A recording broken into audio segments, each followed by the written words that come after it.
Memang beberapa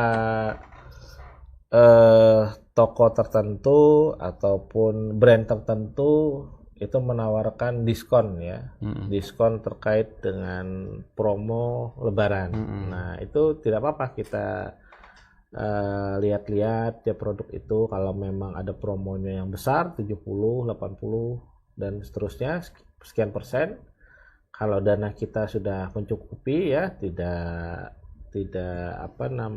minus nantinya, tidak apa-apa kita beli di perbelanjaan tersebut ya, atau juga perbelanjaan online yang saat ini lagi marak seperti itu, tidak apa-apa. Ini kan bulan Maret ya, biasanya kan di provider tertentu kan ada misalkan tanggalnya sama, bulannya sama, promo seperti itu. Ya, tidak apa-apa itu kita membeli waktu promo. Pak, kita tertarik yang skema perencanaan THR tadi, Pak. Oh, iya, persentasenya Pak, itu mungkin biar sobat Bitalk bisa lebih tahu. Ini gimana, Pak? Ya, untuk alokasinya yang pertama ini untuk perspektif yang konvensional ya, konvensional. Untuk kebutuhan utama kita alokasikan sekitar 50 sampai dengan 60% dari THR untuk kebutuhan utama. Nah, itu perspektif konvensional. Itu berarti primer, Pak ya? Primer. Yang kedua, untuk tabungan investasi ini kita alokasikan 20% sampai dengan 30%. Nah, ini untuk perspektif yang konvensional. Kalau kita beralih ke perspektif syariah, yang pertama dalam perspektif syariah kita wajib menunaikan zakat dan sedekah.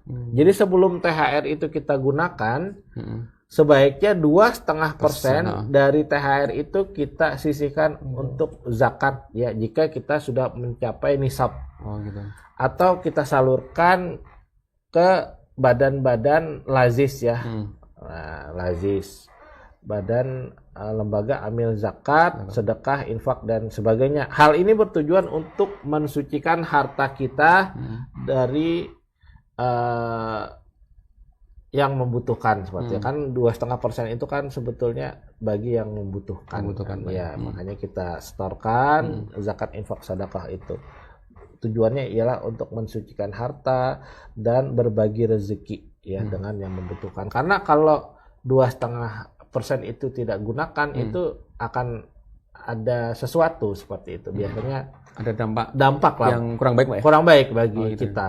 Entah ada kebutuhan tidak terduga, entah ada naas dan sebagainya. Kalau memang hak yang 2,5% atau lebih itu tidak kita keluarkan seperti itu. Jadi itu harus kita keluarkan itu dalam perspektif syariah seperti itu. Itu di awal, Pak ya? Di awal, bukan di akhir ya? Bukan di akhir. Kemudian yang kedua, dalam perspektif syariah juga kita gunakan THR itu untuk kebutuhan yang halal dan prioritas. Jadi kita harus pastikan bahwa THR itu digunakan untuk kebutuhan yang halal, misalkan membeli makanan yang halal, pakaian yang halal, dan membayar utang sesuai dengan prinsip syariah, Pak. Sesuai dengan prinsip syariah, yakni bebas daripada riba.